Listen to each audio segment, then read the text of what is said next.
Viska til frelsis, 40. kafli, hinn ráðandi öfl. Eitt af því fyrsta sem einstaklingurinn sem að vakna til sjálfsmeðvitundar tekur eftir í kringum sig eru hvernig yfirvöld og ráðamenn starfa. Hann byrjar að sjá í gegnum blekkingarnar sem yfirvöld beita til að ná og halda völdum og ráðskast með fólk. Þeir halda fólki niðri með sköttum og álögum, skerða frelsið með lögum og reglum og sjá til þess að fáir útvaldir fái að ráðskast með og stjórna sameiginlegum auðlindum fjöldans. Það rennur upp fyrir þeim sem að vakna til meðvitundar við að viðhorf hans og lífskoðanir voru meira og minna byggð á sandi. Ekkert virðist nú vera eins og hann hélt að hlutirnir væru. Hann lifði í þeirri trú að yfirvöld og ráðamenn legðu hart af sér að bæta hag sinn og líf dag frá degi en hefur nú opnað augum fyrir þeirri staðreynd að svo er ekki heldur hið gagnstæða. Fyrir marga er þessi upplifun mikið áfall sem erfitt er að kyngja. Að uppgötvað allt sem trúað var á hafi verið blekking og byggt á sandi. Margir fara í gegnum sorgarferli þegar þetta gerist sem tekur mislangan tíma að vinna úr. Þessi skynjun er upphaf andlegrar vakningar og hvatning fyrir einstaklingin að frelsast og klára jarðvistir sínar.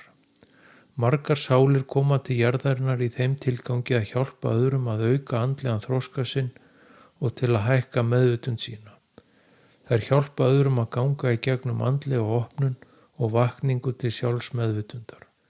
Slíkar sálir lifa einnig framan af í sínu lífi í blekkingunni og hafa svipaða skynjun og aðrir. En þegar slík sál vakna til meðvitundar þá upplifur hún oft á tíðum þær sorgir og þær þjáningar sem yfirvöld skapa fólki meðvitað. Hvernig fáir geta skapa mörgum þjáningu og dauða. Slík upplifun fyrir einstaklingin er hvatning til að láta gott af sér leiða og til að hjálpa öðrum að vakna til meðvitundar. Fyrir flesta er þetta mikið áfall en er oftast fyrsta skrefið í vöknun til sjálfsmeðvitundar. Stjórnmálin eru ákveðin sjónaspil þar sem átök og ágreiningur eru sett á svið til að villa fyrir fólki. Í raun eru það hulin öfl sem stjórna bak við tjöldin og eru það þeirra stefna sem gengur fram ár fram að ári, óháð því hverjir sitja við völd. Fyrstu viðbrögð einstaklingsins sem er að vakna er að upplifa sig sem fórnarlamb kerfisins og getur þessi upplifun oft á tíðum skapa mikla vanlíðan.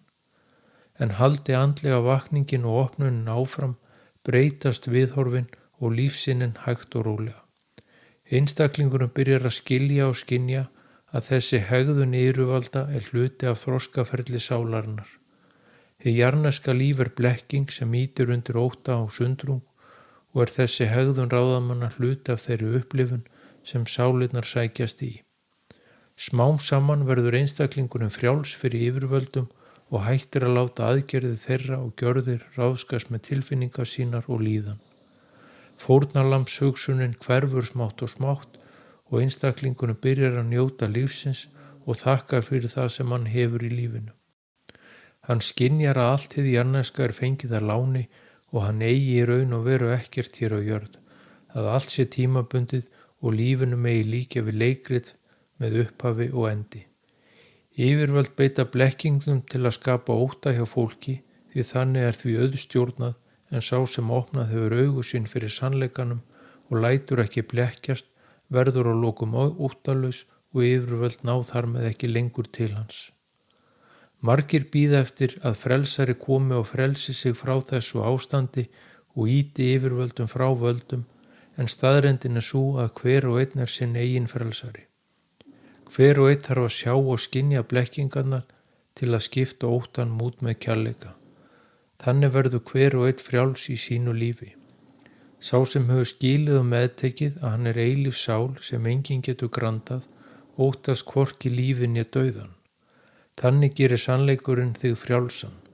Frelsið er huglagt og hver og einn verður frjáls innra með sér og í huga sínum.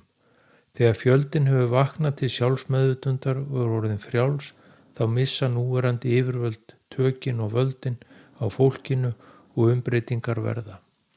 Yfirvöld munu þá byrja að vinna að hagsmunum fólksins og þeirra velferð og hið hulda afl missir tökin á yfirvöldum. Völd yfirvalda kemur frá fólkinu sjálfu. Þeir sem trúa og treysta á yfirvöld halda þeim við völd. Hver og einn hefur valdið yfir sjálfum sér og er frjáls, og þegar hann er tilbúin að vakna til meðvitundar sjálfan sig, lífið og tilveruna, verður hann frjáls gagnvart sjálfum sér, fólkinu í kringum sig og yfirvöldum. Enginn mun raska innri ró og líðan þess vaknaða. Að lokum mun ekkert hreyfa við honum og hann lifir í fullkomnu jafnvægi við sjálfan sig, lífið og tilveruna.